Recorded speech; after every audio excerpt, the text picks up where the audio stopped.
Guys welcome to Sumanth talks. అయితే మరి war 2కి సంబంధించి టీజర్ వర్క్స్ అంతా కంప్లీట్ అయిపోయింది. మనకైతే ఇంకొన్ని గంటల్లో మన ముందుకు రాబోతుందనమాట. అయితే ఈ టీజర్ అయితే చాలా బాగా డిజైన్ చేశారంట. ఆల్మోస్ట్ చాలా నెలల నుంచి కూడా దీనికోసం ఎడిటింగ్ వర్క్‌లోనే అలా ఉండిపోయారంట. ఎందుకంటే 'తారక్' అన్న ఇమేజ్‌కి తగ్గట్టు డిజైన్ చేయాలి. ఎక్కడ మిస్టేక్ రాకూడదు.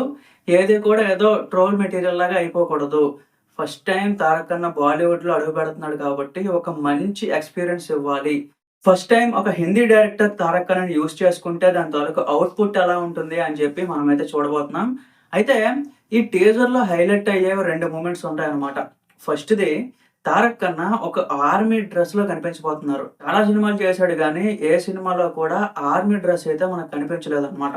బట్ ఇక్కడైతే ఆర్మీ డ్రెస్‌లో కనిపించబోతున్నాడు. అది కూడా చాలా స్టైలిష్‌గా ఉంటదన్నమాట. 'తారక్ ఖాన్‌కి' ఒక ట్రిమ్డ్ బెయిట్ పెట్టుకొని కొత్తగా కనిపిస్తాడు ఇందులో మాత్రం. అది మాత్రం పక్కా గైస్. రెండోదొచ్చేసి 'హృతిక్ రోషన్' గారు ఒక చిన్న విజువల్ కనిపించొచ్చు. అంటే ఎక్కడో జస్ట్ పాస్ అయిపోయినట్టు ఇలా స్క్రీన్‌లోకొచ్చి వెళ్ళిపోతారు. ఎందుకంటే ఇదంతా ఎన్టీఆర్ ఓరియెంటెడ్ దానికి సంబంధించింది మాత్రమే. 'తారక్ ఖాన్' బర్త్‌డే సందర్భంగా చేస్తున్నారు కాబట్టి మేబీ 'హృతిక్ రోషన్' గారికి అంత స్కోప్ ఉండకపోవచ్చు. మేబీ ఇదొక మల్టీ స్టారర్ మూవీ కాబట్టి ఎవరికి వారిది విడివిడిగా పెడుతున్నారనమాట.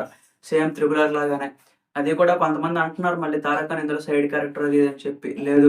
'హృతిక్ రోషన్' ఎంత ఇంపార్టెంటో 'తారక్' కూడా అంతే ఇంపార్టెంట్. 'తారక్ ఖాన్' ఒక కొత్త యాక్షన్ ఈ మూవీలో చేయడం కూడా యాక్షన్ థ్రిల్లర్‌లో మూవీ చేయడం కూడా ఫ్యాన్స్ కూడా పండగనే చెప్పుకోవాలి. ఈ టీజర్ మాత్రం చాలా ఫెంటాస్టిక్‌గా ఉండబోతుంది గైస్. ఎందుకంటే ఇదొక సీరీస్ ఆఫ్ ఫిల్మ్స్ అన్నమాట. ఇంతకుముందు చాలా చూసాం మనం. 'టైగర్ 3' అని చెప్పి, 'పఠాన్' అని చెప్పి, 'జిందా హై టైగర్ జిందా హై' అని చెప్పి ఒక సినిమా ఉంటుంది. చాలా వరకు 'షారుఖ్ ఖాన్', 'సల్మాన్ ఖాన్', 'హృతిక్ రోషన్', 'టైగర్ ష్రాఫ్' ఇలాంటి హీరోలందరి సరసన మన 'తారక్ ఖాన్' కూడా యాడ్ అయ్యాడు ఈ లిస్ట్‌లో. ఖచ్చితంగా నార్త్ స్టేట్స్‌లో ఈ సినిమాకి చాలా ఎక్కువ క్రేజ్ ఉంది. 'తారక్ ఖాన్‌కి' మంచి ఇమేజ్ అయితే రాబోతుంది. మంచి స్టేటస్ అయితే రాబోతుంది. టీజర్ వచ్చినాక మిగతా విషయాలు కూడా మాట్లాడుకుందాం గైస్. Stay tune.